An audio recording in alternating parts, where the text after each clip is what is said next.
for its relational database management system. Oracle Corporation is a world-renowned organization in the software industry. Founded in 1977, this global software giant is the brainchild of Larry Ellison, Ed Oates, and Bob Miner. Considered as slightly reckless, yet highly ambitious. Only a handful of people would have believed in the abilities of Larry Ellison, let alone that he was destined to become a future billionaire. From a college dropout to a $66 billion fortune, how did this incredible rags-to-riches story of Larry Ellison start? Larry Ellison was born to a single mother on August 17, 1944, in Bronx, New York. At the age of 9 months, Larry had a bout of pneumonia. This is when Florence Spellman decided to send Larry to Chicago to be raised by her uncle and aunt. Lewis and Lillian Ellison adopted the baby, and Larry never got to meet his biological father. Larry would not find out about his adoption to Lewis and Lillian until he was an adult.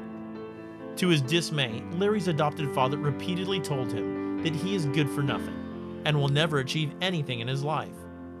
The tech entrepreneur, though, would go on to prove him very wrong.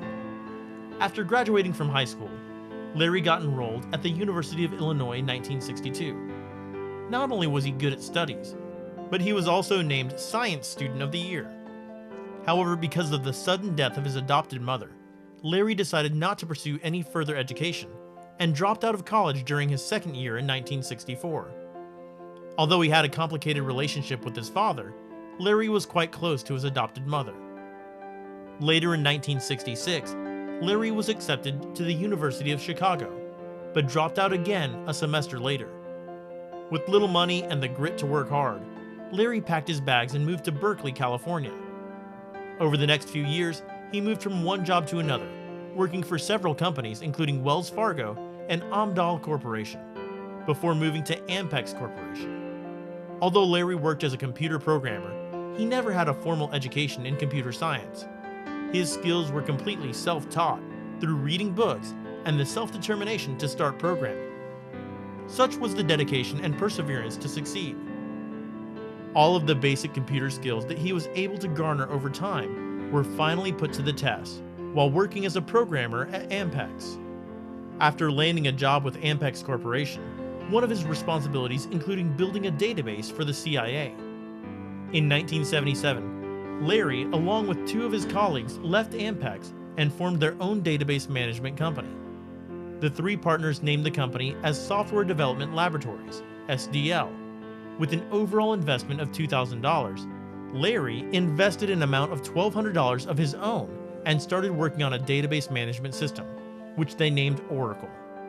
Larry was not only an astute programmer, but was also a very aggressive marketer. Larry and his team knew that no one would like to take a risk on their brand new product. As a result of this, they chose not to label the first release of their database management system as version 1.0. Instead, the very first version was named as Oracle version 2. The marketing technique for their newest product worked, and they soon received their first contract from the Central Intelligence Agency, or CIA. This database system was inspired by an IBM paper written by Edgar F. Codd on the topic of relational database systems. The paper was known as a relational model of data for large shared data banks. Software Development Laboratories was renamed to Relational Software in 1979. By this time, the company had fewer than 10 employees and a revenue of less than $1 million annually. However, things were about to change in a big way. In 1981, IBM adapted to its database, ensuring that the sales would double annually for the next 7 years. During this period, Relational Software was again renamed as Oracle Systems Corporation, before finally becoming Oracle Corporation in 1995. From 1986 to 1995, Oracle Corporation faced several adversities. From severe market competition to bankruptcy, the company was going downhill rather quickly. After its initial public offering, Oracle Corporation reported revenue of $55 million. However, because of some accounting issues and future bookings which were not completed, Oracle had to lay off 10% of its employees. It was Oracle version 7 that uplifted the company back to its feet and helped in climbing to the top of the ladder again. For several reasons, Larry has been considered a source of inspiration.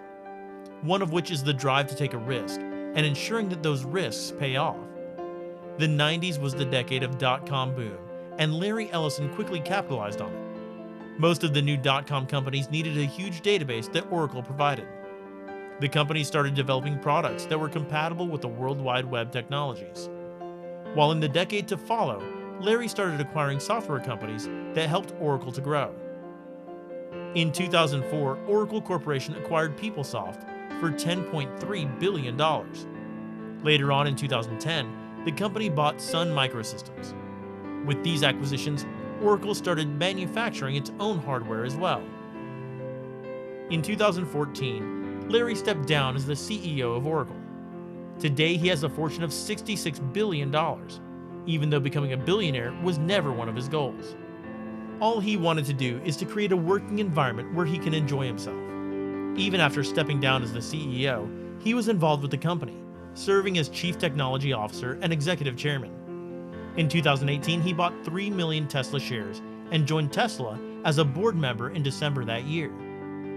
Apart from being a billionaire that his adopted father would have never thought of, Larry also owns a $300 million private Hawaiian island, Lanai, a yacht with a basketball court, several cars, and real estate, including the Garden Villa in Kyoto, Japan. Every entrepreneur can learn several lessons from Larry Ellison's life. Lessons about persistence, the importance of taking calculated risks, believing in your product and not overselling it. That formal education cannot necessarily lead to success, and being competitive is the biggest success motivator.